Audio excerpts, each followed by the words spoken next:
slow, but we're there. All right, so this week, I'm a walker too, so I'm chained to my little corner. This week we are going to be going through some of the different views in PowerChart. And I know you're probably thinking, well, that has zero relevance to me looking at what a doctor does or what Allied Health does. But trust me, from in the past, we've found that the more you understand about how your role and the functionality you use in the system works or transfers to another role, it'll give you a greater understanding of how it works. So I'm talking like if you place a consult order for something, what does that look like for Allied Health? Okay, so this week we're going to touch on some of that and give you a bit of a better understanding of how the system works across that continuum of care. Everyone happy with that? Cool. So the first thing we're going to do is we're going to start with doctor. So I have logged in as a doctor, and I'm sure you're all familiar with the patient lists. I know they go through that quite a bit in your training. And I just wanted to touch on the fact that patient lists can be set up in different ways. And particularly for doctors, they find this quite useful. And probably out here, I'd say with a few, if you've got case managers or people that rove around the hospital, LA Health, you can actually set these up differently as well. So you've probably got taught to set them up by location, so wherever you work. If you're roving or if you're a doctor, you can imagine that you don't want to have so many lists with all different locations. So what you can actually do is if we come into our patient lists and we go new, you can actually set them up by medical service as well. Okay, so if we go next and you work, for example, gastroenterology, and these are all built out for Logan Beaudesert, you can go in and set that up. Where am I? Here we are. You can even then start filtering further, so maybe you only want to look at the patients in gastro that are inpatients. Or maybe you only want to look at the ones that are in the outpatient service. So you can start filtering even further for your list. And you can also do it by locations as well. So you can do as many as you like there. I actually don't know if we have any in gastroenterology, so let's have a look. It'll build it in there. We do. So that's going to filter out all those patients and show you all those ones under the gastroenterology service. Make sense? Yeah. The other thing that doctors can do is that they can actually create their lists based off consultants. Okay, so it's only the consultants that can do this. So they can come in and set it up as a attending physician. So they would go by relationship. And again, as majority of you are nurses, admin, I don't think we've got any allied staff in the room, you probably won't need to remember most of this, but it's just good to know how the different ways you can set up your patient lists. If you hear a doctor complaining saying, I can't see what patients I need to see, maybe you could have a look at the quick reference guide and have a go of setting it up into the medical service for them or something like that. So when you come in to set it up for the physician, you would do it as an admitting physician and also as an attending. And as I said, there's quick reference guides for this. Again, you can start looking at, well, I want to see only the patients under that doctor that are inpatients, for example. And let's do that. And then maybe it's Dr. Roberts. This is his list. And as I said, only consultants can create them because they are the attending and the admitting physicians, so only those guys can set it up. But then what happens is after, let's have a look. Oh, that's disappointing. My doctor doesn't actually have anything. I probably can do this a little bit better for you. What was I going to say? You can actually, so you're probably thinking, well, the consultant has it, but what about the rest of the team? The rest of the team can actually proxy into the list. Okay, so Dr. Smith, really original. Let's see if, there we go, there were a couple there. So now you can see those patients under that doctor. Okay, so if that doctor goes away on leave and someone else from their team is looking after it, they can actually proxy into that list, and so they can actually start seeing all those patients. Or maybe the doctor goes, I want you to have all the same lists as me, which happens all the time, we find. So when we go live, we find that we set these up for the doctors with them, and then everyone in their team proxies in, and so the doctor says, you can have permission to look at my list. Because there's no doctors in the room, I don't really want to dwell on that too much. So just so you know, patient lists, they can be set up in different ways. In terms of the doctor-patient list, which I'll show you quickly. So this is another way to look at the doctor's list. It's a little bit more interactive. So it gives them a little bit more information. They can see, they can actually mark their patients as unstable or to watch them. and it just gives them a little bit of extra functionality. They can also do actions, so you know when they're on their round and they're carrying their piece of paper and the consultant's like yelling off orders and they're busy like scribbling things down and they're panicking, they can actually write their notes. This is like their piece of paper. So this is like them going around. They could be like, okay, well, you know, Dr. Smith said I better review this patient in the PM. So they can do that, and it creates like a task list for them, and so then they would come back and tick that off when it's done. So it doesn't go anywhere, it doesn't create a note in the chart, it's purely just like a little bit of a piece of paper, a little bit of a help to go around on the ward rounds with, or what have you. And then just so you can see that the doctor chart looks a little bit different. The banner bar, you'll notice, is all the same. Everything's all the same, but this is where it really differs. For the doctors, they have what we call the doctor view, and it's set out so in a way that they would review their patients. So presenting complaint is up the top. It will pull in information into these fields. So you can see there's some documentation already entered. If there was any problems, so they've all been entered in as well. So it pulls it all into this section for them, even though they didn't necessarily document that information. Vital signs will pull through. And then at the end, so they make their way through their list, and right at the end, if they hit Create Note, and they come through and they choose their template, and they go OK, everything they've documented in that other little view pulls in for them. Okay, so this is like the final bit for them. Everything that they've written in that doctor view is now in their note. So it's the quicker way to document. So if you see this screen around your parts, it's probably the doctors are logged in. Any questions on that? I mean, it's doctors, so let's move on. They never come anyway. Oops, that's being recorded. Okay, so let's move on to nurses. Yeah, I know. See, comms will have a field day with this. They're always getting up me for it. All right. Now, the change button. Does everyone know the change button? Yeah. Very handy. Come go live. You can quickly flick over to another role. No, some people don't? Yep. That's fine. So up the top, I'll go back when I jump back in. I'll show you exactly what it looks like.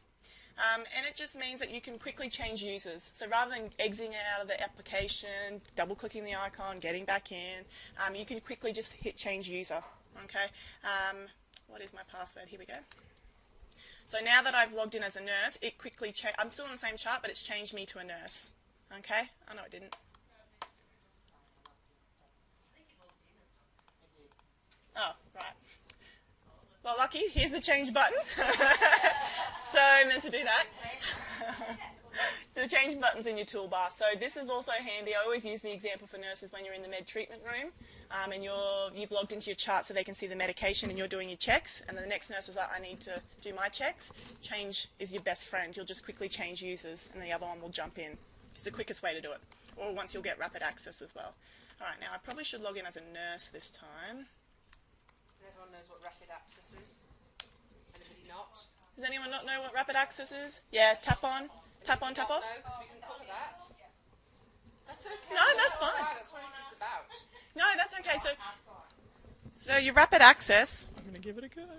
Your rapid access is like your tap on and tap off. So your cards will all have that functionality, and you'll have a little device that attaches to either your WOWs or if it's a PC like this, and you'll tap it on and it recognises your ID, your Nova, and it logs you into the system. There are some safety aspects around that. You need to be careful not to be going into your OWA because it does sign you into those things. And to OzLab, it remembers, so every time you log into OzLab and you click on that icon, because you're logged in the system with that rapid access, it automatically, you don't have to re-enter your password. It just means that when you log off, when you're done, you need to make sure you manually close out of those. You manually log off. You can still use OzLab, but the results, if they're done here, they're available in here as well. Yeah. But you'll get more training around rapid access as it all starts to unfold. But yeah, it's pretty much the quickest way to log into the system. So rather than logging into the computer, actually you probably have generic logins in your WOWs, I would say, on your wards. So you use your generic and then you've got your rapid access. Okay. Moving on. So, nurses. Care compass. So nurses in the room that working on the ward. Does everyone work kind of across both ED and the ward in this room? Yeah, cool. So, yes? That's fine. Maternity, I beg your pardon, I should have mentioned as well. And you will also have care compass. Yeah. So this is like your task list. And then, because when you think about the system and how big it is, and you just want to know what you need to do for your shift. Tell me, like, I'm used to having my chart, I flip through it, I know what I need to do, and then I go home. So Care Compass is that. It helps you to prioritise your care and to see what tasks are due. It's like your grid that you normally do up with your 8, 9, 10, 11, 12, and I've got 8 o'clock, I've got meds due, 9 o'clock, I've got to do a wound. It's that, essentially. So it does get set up based off your location. I did have a Beaudesert one here. And yeah, as soon as your patient's put in a bed in hibiscus, the hibiscus is still remaining, as soon as that patient goes into a bed, it pulls into the Care Compass, okay, instantaneously. It's very quick. They're all greyed out because they don't have a relationship at the moment. You can establish relationships with all of them. To be quite honest with you, establishing a relationship doesn't really mean much. It just means you can, from Care Compass, you need to do it so you can see the patient's chart, but it doesn't really mean anything. Okay, it's there in the background. If your patient moves ward, it doesn't matter. That relationship will still be there, but the patient's moved ward, so they're off your list, so you don't see them anyway. So you never have to de-establish a relationship. It automatically gets de-established when they discharge the hospital. So if the patient comes back the next admission, you won't have that relationship. You'll have to go in, and it's really only for Care Compass to try and cancel out that noise. So if you see a name Gray, you know that's probably a new patient or someone you've never looked after before. But don't worry too much about the established relationships. Has everyone seen Care Compass before? You've got your name, your visit, care team, estimated discharge dates we'll pull in here, and then the most important part is your activities. Okay, so your little your little circle bubble down the bottom. When I select that one, and it's being a little bit slow, it's going to show you all the care, all the tasks due for the next 2 hours, 4 hours, or 12 hours. And I do want to look at, this one has a lot of medications, so I've been a terrible nurse and I've got a lot of medications overdue. But everything that's an order will pull through to this screen. Okay, so we're talking pathology. If someone places full blood count, it's going to pull through to here. Medications will all pull through. Vital signs, if someone places a vital sign order. If a doctor places, put in a new catheter. If it's an order, it's going to populate on your nursing care task, so you've got visibility of that task. Okay, the whole point, and I beg your pardon, I really wish I set one up, and that's a bit naughty of me because normally I am onto it. I'll see if I've got another one. Is that it provides a shortcut. It's like a shortcut on how to get to those tasks and where in the chart you need to document. Let me just have a look if I can find one quickly for you. 9 tasks, that'll do. Now, when your patient gets admitted, you'll all know that your admission paperwork automatically pulls through to there to save you having to go through and find all those power forms in the chart. It all pulls through there, so you just have to click on it and go document. So any other tasks that pull through to there, you've got an easy shortcut essentially. So even these, I wish I did a different one. So if it was vital signs and you go document, it pulls you through to the section of the chart where you need to document that. Okay. If I did whatever I chose, I can't remember, was it falls risk? It's going to pull me through to iView where falls risks are documented. So everything that's an order, and when you start to have a play in the system and you see how many orders there are for patient care tasks particularly, which is all your nursing tasks, so wound care, turn your patient every 2 hours, food chart, strict fluid balance chart, everything that you'd normally write on your grid, chances are there's an order in the system, which means when it goes to your Care Compass, if you select it and say document, it pulls you straight to where you need to go. Because this iView, you've probably seen, iView is massive. There's heaps, and that's not even showing you everything. There's lots of stuff that is hidden, so it's not so big. So I'm going to show you. This may be someone else's patient that I'm going to get in trouble for, but that's all right. Let's go. You saw nothing. Again, I'm being recorded. All right, let's go wound care. And let's go pressure dressing over a wound. So in your playtime, you might want to start looking at what kind of orders are in that system and start looking at all those ones that you expect that you're probably going to use. And when we get to, which you probably already learned a little bit, but when we get to doing all the favoriting and things like that, you'll see how you could save all those ones that you always use into a folder, and then it becomes even quicker, so you don't have to search for it every time. So your wound care one, you can put in as much or as little information, the more probably the better. So it's got some comments. You might want to put in the comments for the wound care, so you might say cleanse wound with normal saline, and you can write as much or as little as you want. Your frequency is how often that task is going to drop. Okay, so if you want to do this maybe twice a day, where's my BD? We'll do it BD. Also, if that time is not the right time for you, you can also see there's 3 little dots there. You can actually change that time. So if you don't normally do this at 8 and 8, you could change it to whatever you want. 10 and 5, whatever you want. We'll go through a little bit more of that when we get to ordering, which is a couple of weeks away. We sign that off.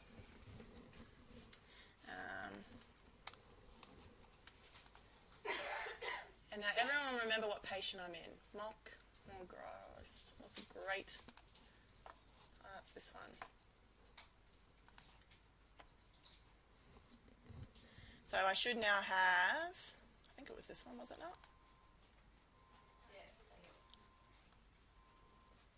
Sorry, our system's being a little bit slow today. There it is. So there's our wound care dressing due at 8 o'clock. 8 o'clock tomorrow morning, it's going to show that sit there again to say it's due at 8 o'clock.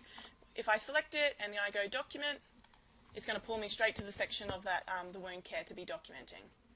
So incision, I already have that open, so your incision and wound care down there. So I'm going to go through. This would probably already be documented if someone's already done the wound before, but if you're the first one. Does that make sense? So your care compass is your best friend as nurses because the chart, like I said, is really big and there's lots you can do in there. So even if it's not on display, even if you haven't got that showing in eye view, if you go from the task, it's going to pull you straight into here and it will pull it out of the behind the settings to the forefront so you can document. Does that make sense? Yeah. The other thing is really important, and you're probably going to learn the hard way, is that with Care Compass, in order for it to drop off your list, so let's say I've done something here and I tick that off, that task is now going to drop off my list in Care Compass, okay? That's from before, that's fine. So that should no longer display for 8 o'clock. I do have to refresh, everyone remember, we have to manually refresh every time. So that should be gone. But if I was already in the chart, and I'll bring this up so you can see that it has gone. I'm not lying to you, I'm making things up, so it's gone. If I just went into the chart and I just did that wound without going from Care Compass, it doesn't drop off. Okay, so you have to make sure you do it from Care Compass. If you didn't do it from Care Compass and you did it back to front, you went to the chart first because you're in there anyway, and that's going to happen because you're in there already. You don't want to go back to Care Compass just to hit document. You can come back and say done. See that button down the bottom? And that just means it's not going to take you anywhere. It just says gets the task off your list. Does that make sense? Believe me, you're going to see a bit of that come go live if you're nursing.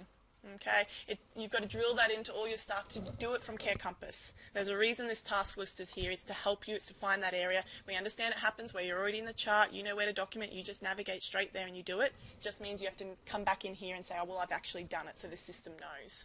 Okay, so if you have a nurse going like, I just did that. I documented it and it hasn't fallen off and now it's saying it's overdue. Just come back in and say done. It's probably because they didn't do it from that order. Does that make sense? Yeah. I don't think there was too much else I was going to show you because we probably should show you allied health. The other thing, we went through notifications in training. Does everyone go through that? This one here, around here. So important. This tells you that there's a new alert or a new order being placed. So, and I always use the same example, but it was my biggest bugbear when I'm on the wards is when you're going home and you're on the home stretch and you just want to get out of there and you think you've done everything, and then you're flicking through your chart and someone's, put a stat span K and haven't bothered to tell you. And you're like, damn it, I just saw you. Why didn't you say something? As soon as that box appears, you know that there's a new order for your patient. Okay? So when you come in, so someone's ordered the ECG 12 leads on this patient, and it's letting you know who did it and at what time. When you go mark as reviewed, it takes that box away. So I know that if that box comes back, it's a new order. Okay, there's something new that's been, and that's medications, it could be patient care, to any order, it'll pop there. Okay? So at the start of your shift, it's a really good idea to come on, and if there's any boxes around the patients that you're looking after, you want to mark them as reviewed, so if they come back, you know where you're at, there's a new order. Yeah. Setting up your list, I just quickly forgot. So when you set up your list into locations, You can also go further, and if you've learnt this and you've been drummed into in training, feel free to tell me to stop. But when you're on the wards, you can actually filter your lists even further down. So if you work in general ward and maybe you split your patients up with the same acuity all the time, so maybe you go beds 1 to 4 or pod 1 or something. You know what I mean? Like in some areas have pod 1s, pod 2s, pod 3s. And regardless of the day, those nurses are always designated particular pods. You can actually set that up to that level in this as well. So if I went into list mate, so this is the full ward, and I would absolutely recommend as a minimum you have the full ward. The reason I say that is because if you only are looking at your pod 1 with only 4 patients, and the nurse beside you goes, I'm going on my break, you're not going to see them if you've only got your 4 list patients here. So you want to, at the very minimum, have one, and this would be our absolute recommendation, you have the full list, and then you also have other lists to your discretion. If that's applicable here, I'm not sure, but so when you go into your lists, and we quickly, is that something you do out here? Do you ever do, you always look after the same beds? They're always grouped. I'm talking, you're all like, yeah, we don't do that anyway. Just stop me. But just so you know, you can see how it brings it, if you open up further, it's got your beds. So you could start going like, well, these ones are always grouped together, and they're always called pod 1. So once you've set this up once, so as soon as we turn the system on, we recommend that you set all your lists up and then they're done forever. And then that way you can start looking at different beds if there were patients in there. So you could go, oh, well, and that just gets rid of all the noise, like, all the boxes that are up, which are helpful, but when you've got a whole ward with all those boxes, sometimes it gets a little bit much. So, or if you wanted to do it just for the patients you're looking after that day, you can feel free to do that as well. Say, well, I'm only looking after beds 1 to 4, so I'm going to set up a list for beds 1 to 4, and then that way you'll get rid of all the extra noise of these, the boxes flashing and everything like that. And then if something happens or if there's a code, you can quickly flick back to your full patient list, just so you can get more information. Team leaders obviously will always have that full list. Make sense? Sorry? So it's similar to your bed allocation. Exactly. Yep. Similar to bed allocations. Great. Okie doke. Now, Allied Health. Now, I know you're all like, oh, I'm not Allied Health. They actually, it's kind of cool because we're always referring to our allied health staff all the time, and it's always good to know how the system interacts and how it works for them. So again, consult orders are in order as well, and I'll say many times the system is heavily driven on orders. Everything that you want someone to do is an order, pretty much. That's how it works. So in consult, if you just typed in consult, it'll start looking for them. There are heaps of consults in the system, or you can keep going if you know which one you want. So let's say consult to speech. And I just realised I'm not even in the patient I need to be in.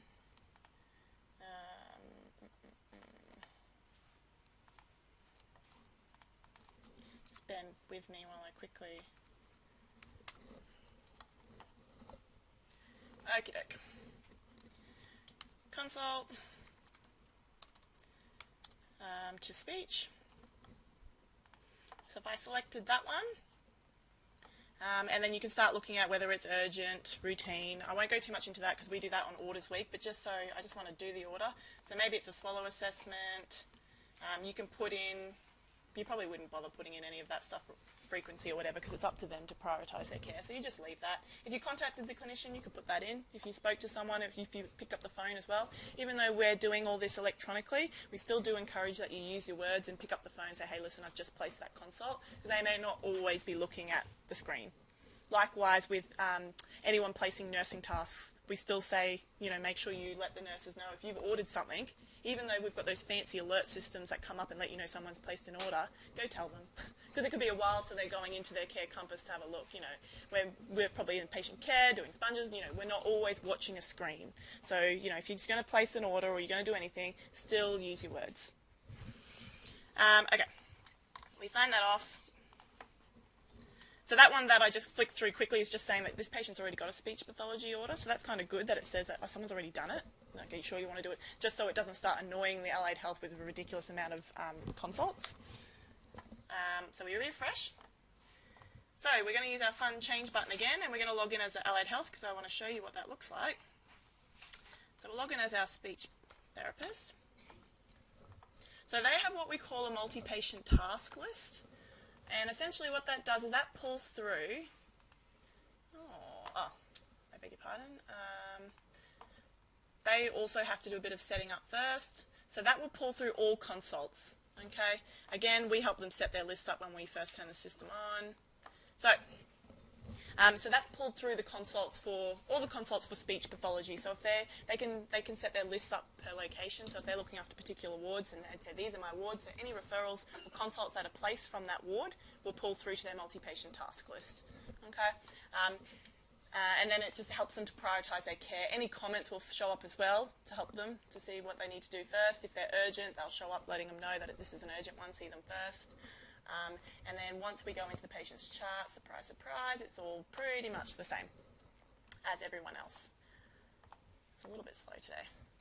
So usually they'll either do a power form, their assessments are really through power forms, or they'll just do documentation.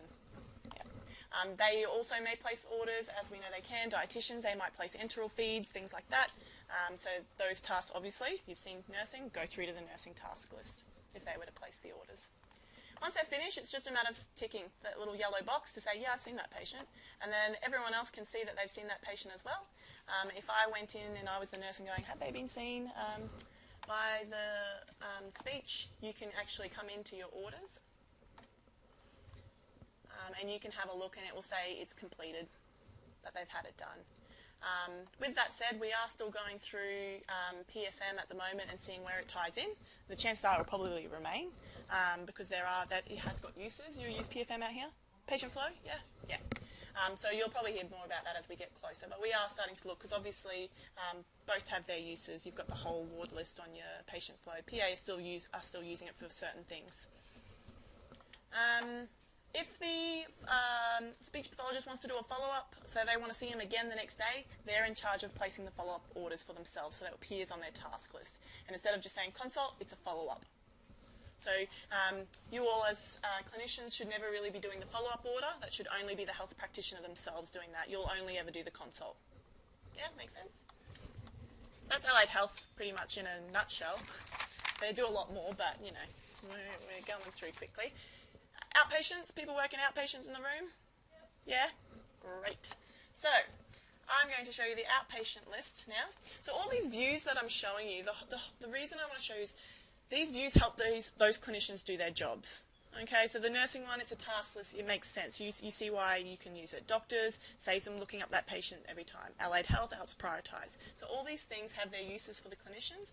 Outpatients is no different. They also have something that helps them to triage and which patients they need to take through their clinics next. So, but once you're into the patient's chart, it's essentially the same. It looks exactly the same. And it's the same thing with FirstNet, SurgiNet, it's all the same.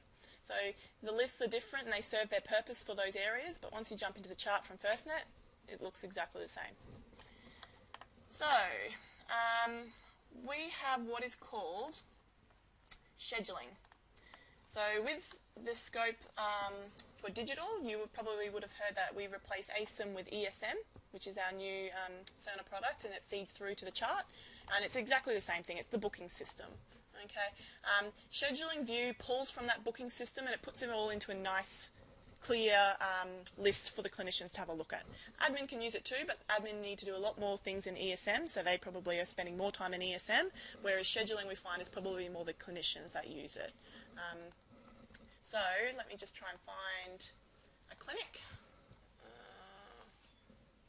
So it kind of looks like that. You'd have obviously a lot more people in your clinic than just 2 people, unless you're really lucky. But it has colour codes, so these grey ones just mean that they've checked out. If they're checked in, they're light blue. If they've been seen by the nurse, they're green. There's a whole colour coding system, and there's a QRG that I've definitely put in your books on scheduling. And it pulls through the patient's name and any of the notes. Maybe the AOs have written some notes saying, you know, interpreter required or, you know, transport booked at 2, so it helps you prioritise your care. And you can add notes yourself as well. So maybe you've, you know, doctor says, you know, can you do a blood pressure on this patient or something like that, and then everyone's seeing the same thing. If I jump to another clinic, one that isn't checked out, you can also say that you also have the ability, if you're a clinician that do your own clinics, which I think happens quite a lot out here, more so than other areas where maybe you don't have AOs, you can also do that from here as well. You can check them in from here, and it will pull you back into that ESM. Yeah. That makes sense. Any questions around scheduling? No? it's just a nicer way. If you've seen ESM, I mean, admin are all over it. They're always so quick with computers, and it always just makes sense for them. When I first saw ESM, I freaked out. I was like, whoa, that's a lot. But it's very similar to what they're used to anyway, whereas clinicians, we only like to see minimal. And even that's probably too much, like just show us what we need to do. So that's why it's a condensed view of that ESM. The great thing about this list is that if you were to select a patient's name, and obviously my patient here doesn't have a name, which would never happen in the real system, but we are in a mock. The great thing about this is if I selected that patient's name, it takes me into the right encounter. Okay, and that's the other thing about your lists and your views, that based off how they're set up, because it's pulling in from Hibiscus, you're always going to be in the right encounter. Okay, because if you just do a search up here in these little windows, this is how you can search your patients. If you just did any old search, actually, you see how easy it is to, you could accidentally select the wrong encounter. And now we had learnt this through PA, because we had a lot of encounter issues where people weren't selecting, like, oh, well, I just chose anyone. You know, because they're not always ordered in the active up the top or the most recent up the top. They're never ordered like that. So if they choose the wrong one, and you can imagine with orders, if you've ordered on a wrong encounter, then someone can't see that order. And they're having a hissy fit saying, like, I've ordered that blood, why haven't you taken it? And you're going, I can't see it. They probably chose the wrong encounter. And I know this because it happened a lot at PA. So if you order on the wrong encounter, Yes. nobody will see anything. Correct. So the orders in an electronic chart are specific to the encounter. Yeah. So everything else, while you can find everything in this chart, it's a database for that patient's visit. So notes from, a year ago, once we're live, you would be able to find that. But orders need to be per encounter. And you can imagine, the way I see it is, and I've probably used this analogy before, but it's the only way I could get my mind around it as well. So when you have a paper chart, when you used to have the paper chart, you maybe used to separate it by the cardboard to say this is a new admission. You can imagine if you didn't have them and you had all the med charts together, how confusing would it be to know which one's which? You'd have to rely on them making sure they're reading the right date. It's the same with orders in the system with medications. You don't want the chance of a different encounter or different where they've ordered medications being on your encounter. Because you may have times where dialysis is always a good example because they have chronic encounters, which means they remain open. So they may have meds on there, like infusions and things like that. When that patient, maybe they come in for an admission through ED, you don't necessarily want to, you want to know that they're on them, sure, but you don't want them being available on the MAR and the nurse go, oh, someone's ordered an infusion for this patient, but really it's not due for 3 months. Does that make sense? So if you were to have to take blood on someone and you did it on the wrong encounter, would that impact pathology? And could you do that? Yeah. Would it spit you out a form and a sticker? Yeah, so the question was, if you accidentally ordered on the wrong encounter, can you still get to that point of printing the sticker and etc.? Yes. Be incorrect, and will the results be linked sort of to that encounter? Correct. So you can still do it, however, you're going to get an alert saying you're about to place an order on an inactive encounter. Yeah. So it gives you that alert, so you have to manually say, okay, still going to do it anyway. And then it will still let you print it all. I mean, the chances are, if it happens, it's just going to be linked, you're right, back to that encounter, but the results in the chart are cross encounters. Will they have the date of which is The collected. that will have the Yeah, date? yeah, absolutely, absolutely. The other thing, there's been a lot of work around encounters, and that's why I stressed it so much in the last session. Also maternity, Yeah. it's still an unsolved Yeah. issue, and so it is going to happen. It is, which is why we need to get this training, and we need to get it honed in about the encounter management. But we're not going to have the encounter. As in the outpatient encounter? We've been just told most recent relevant, so it's going to happen a lot. Oh, I see what you mean. With they're not here, but you're, yeah. So Yeah, I understand. have to do bloods, do perform care, do all that. Honour the most recent encounter. Yeah, maternity do have some complex workflows, not going to lie, which Kerry has the fun job of sorting through. But yes, that is really for a maternity, that's absolutely. The other thing we've done with this to try and help manage some of these encounter issues is that it's not in here now, but it is in production, that when you do a search, so we know that clinicians will still do a search here and they still have the risk of selecting the wrong one. We've actually hidden all of them except for the active encounter. So there is now, currently, PA I've seen it, it's all in place at the moment. There's a little checkbox here, and it just says that this patient has additional encounters, but they're not on view. And the only one you'll see is an active one, an active open one, to try and help mitigate some of that. So we're still doing lots of work around encounters. It's always, which is why I spent a little while on the first session. Absolutely. As in, it's open, or the one that's open at the moment. So if they come in at 38 weeks and they've gone, and then they come back in the third, would you count so that it will go back onto the 38 if we haven't admitted them when we start access and start ordering? It'll say It'll still go on the 38, even though Yep. it won't be active. The thing with the results, though, even though it's attached to that encounter, the results is cross-encounter, though. You can see all results. So even though it's gone into the wrong...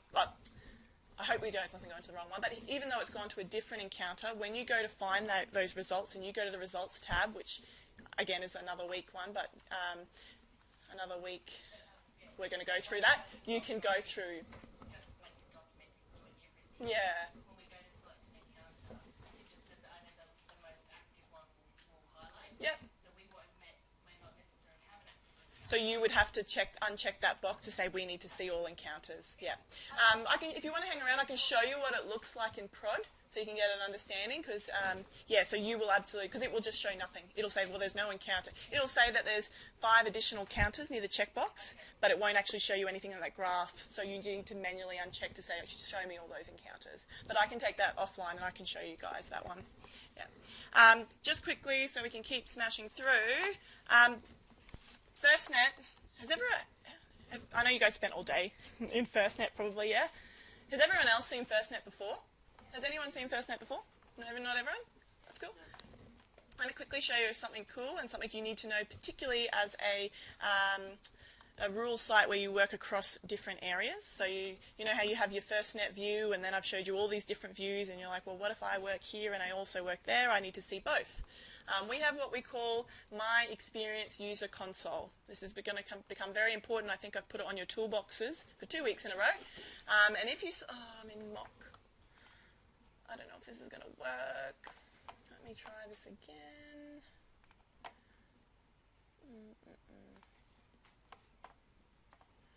That's all right. Let me do something else, because I really want to show you this.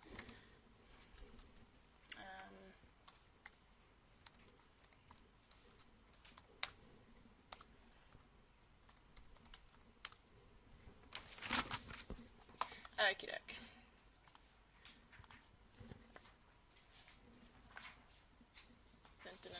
Please work, please work. Yes, okay. So this allows you to flip between those views. Okay, so currently, weirdly enough, I'm on a heart failure nurse at the moment. That just means it allows me to see that multi-patient task list, because as nurses we don't usually see it. That's why they've got their own special role. But if I was to change to R4 registered nurse emergency, and I say save, it's going to say you're going to have to log out of this chart. We go, yeah, that's fine. Let me jump in, back to my page. You won't have as many applications as you're seeing here. It's just because I'm in a special domain. But you've got your FirstNet icon. If I tried to get into that before without flipping my user, it wouldn't have let me in. You would have got something administrator fail, and you would have said to go and contact, I think it says to contact a command or something like that. If we go in now that I've flipped my user, it takes a little while to load. I always say be patient, and I'm the worst one for it. I've clicked it like 4 times already. Here we go. So now using my same Novell, so using the same thing that you logged into PowerChart, you would now do again, but you've selected a different icon. So RN5. So this is not your usual. And if you had rapid access, that would be automatically filled. Now you can see FirstNet, and it won't look like this for you guys. It's just because I haven't set the location, so I'm seeing all the hospitals, but you would only be seeing your Beaudesert ones. Wow, that's a lot there. So let me see if I can find one of our ones that has a little bit more on it. It's only got 1 patient on there. It's a very quiet day in ED. But you would have all your patients listed here, okay? And that's a FirstNet tracking list. You've all seen that today. So you can flip, if you flip your users, then you can see those tracking lists. So if you're working in ED one day, you can have a look at that. and if you go back towards the next day, you need to flip it back so you can see Care Compass. Because FirstNet, emergency nurses don't use Care Compass. It doesn't really fulfill the purpose there because it's so acute. You're not going to place an order to go and do a task. You're probably just doing the task and documenting it. So it's a little bit of a different flow, which is why you don't have Care Compass. That's why you've got the task list and your launch point and things like that. Your launch point, which you probably didn't see in training because it hasn't been built into the training domain. Oh, what a shame. I was going to try and show you that. It's actually, launch point is there now, and you will have it when you go live. Michaela, do you know when they're training that launch point? Is it closer as we get closer? Yeah, it's better. It's cool. It's better than the tracking list. So doctors have always had it. Nurses have never had it. Nurses... Oh, is it? You can see it and have a play? Great. So you've already seen launch point. Okay. Oh, tell me to just... Moving on. So... Once you go into the chart, though, it's all exactly the same. Again, you've seen it, you've done your training, you know. The other thing I quickly want to show is what about the surgical one? So do we have any surgical nurses in the room? Yeah. Cool. Let me just jump back in because I forgot to. So let's go back in and go, well, actually now I'm working in theatres. So the bottom one, SurgiNet, RN Surgical Services, you change it to this one. And we're going to go in ahead and say save. It's going to say you're going to log out of your chart. Now, SurgiNet is within the power chart icon, okay? It's all the same. So you're really only going to be going between power chart and FirstNet, okay? The reason SurgiNet is embedded within the power chart icon is because you still have Care Compass and some of the functionality is a little bit more similar than FirstNet, yeah. So now I do the same thing again. I'm logging back in as the same login I've used the whole time. And fingers crossed it's worked, and it has. And now I'm going to be presented with SurgiNet, what we call the SurgiNet view. So let's just go in and say, okay. This is our case selection board that you'll go through in training if you haven't already. And then the tracking list. I don't know if I've got any, let's see. Again, you wouldn't be seeing all this. It's very similar to FirstNet. You've got to set the location the first time you do it. So you would just be seeing your Beaudesert ones up the top. I think I do, oh, there we go, some patients up there. So this will show all your, you've got all the different boards, so you'll have emergency board. It depends on how your service works out here. What else have you got? Beau family, Beau post-op, there's a few different ones there. And your patients will filter there. So it's very similar to your tracking list in ED. Okay, you can make notes on these boards. Again, if you want to go into the patient's chart, to right-click.